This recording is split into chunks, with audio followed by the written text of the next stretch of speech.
والعاقبۃ للمتقین والصلاة والسلام علی سید الانبیاء والمرسلین وعلی آلہ واصحابہ وازواجہ وذریاتہ واہل بیتہ اجمعین، اما بعد۔ قال اللہ تبارک و تعالی فی القرآن المجید: اعوذ باللہ من الشیطان الرجیم، بسم اللہ الرحمن الرحیم۔ ان المنافقین یخادعون اللہ وهو خادعهم وَإِذَا قَامُوا إِلَى الصَّلَاةِ قَامُوا كُسَالَىٰ يُرَاءُونَ النَّاسَ وَلَا يَذْكُرُونَ اللَّهَ إِلَّا قَلِيلًا۔ وقال في موضع آخر: ما كان محمد أبا أحد من رجالكم ولكن رسول الله وخاتم النبيين۔ وقال رسول الله صلى الله عليه وسلم: أنا خاتم النبيين لا نبي بعدي، أو كما قال عليه الصلاة والتسليم۔ اسٹیج پر جلوہ افروز ہمارے بہت محترم مکرم علماء کرام، اس بستی کے نوجوان دوستوں، عزیز طلبہ و طالبات، بھائی بچے خاموش رہو تھوڑا سا۔ بھائی دیکھو،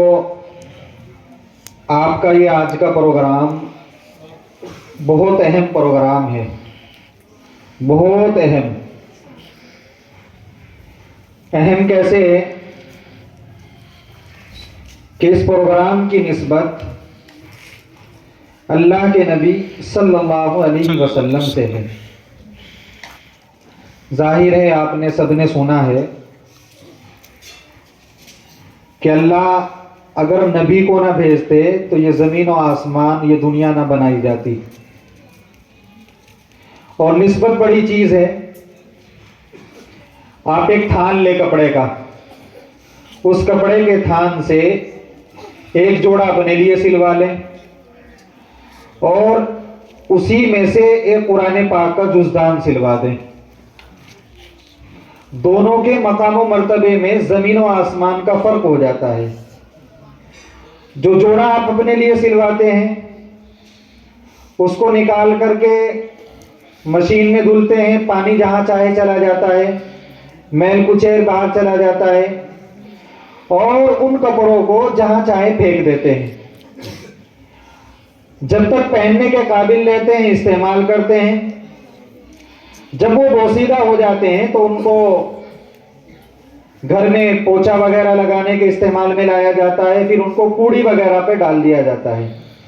دوسری طرف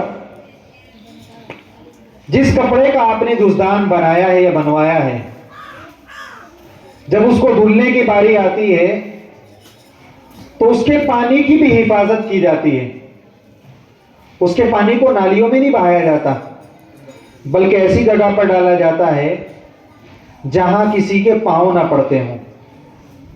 وہ بوسیدہ ہو جاتا ہے، خراب ہو جاتا ہے، اس کو پوچھا لگانے کے لیے استعمال نہیں کیا جاتا، اس کو کوڑی پر نہیں ڈالا جاتا۔ یہ فرق ہے نسبت کا۔ نسبت جتنی بڑی ہوتی ہے اس کے مقام و مرتبے میں اتنا ہی اضافہ ہو جاتا ہے۔ اسی طرح ہمارے اس پروگرام کی نسبت حضرت نبی کریم صلی اللہ علیہ وسلم سے ڈائریکٹ ہے، اس لیے کہ یہ ایسا مشن ہے،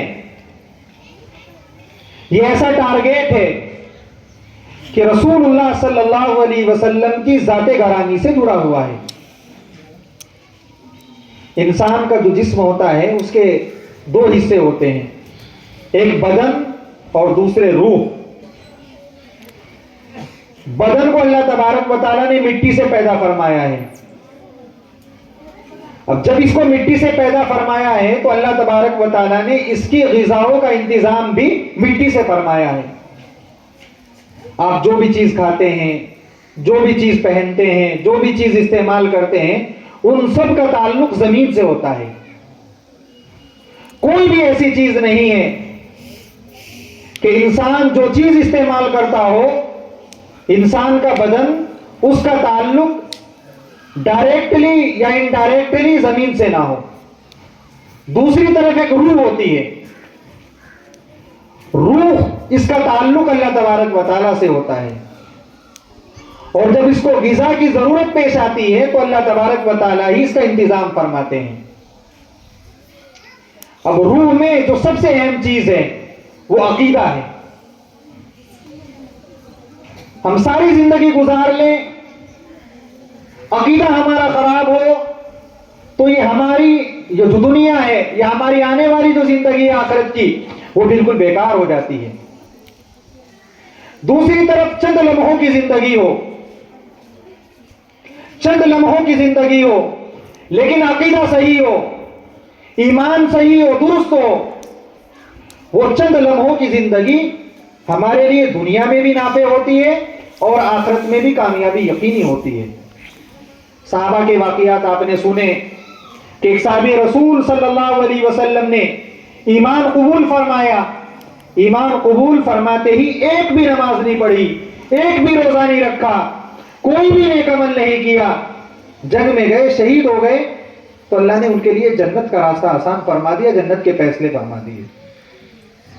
اور بھئی ہم اور آپ عقیدے کی خرابی کے ساتھ زندگیاں گزارتے رہیں اور ایمان ہمارا خراب ہو، میرے بھائیوں، تو یہ دنیا بھی ہماری ناسور بن جاتی ہے اور پھر آخرت میں بھی ہمارے لیے دشواریاں پیدا ہوں گی۔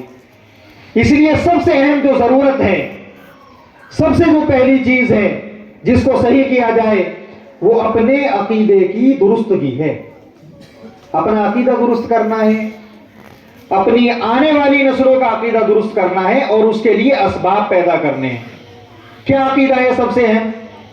آپ سب کے کلمہ یاد ہیں، لا الہ الا اللہ محمد الرسول اللہ صلی اللہ علیہ وسلم۔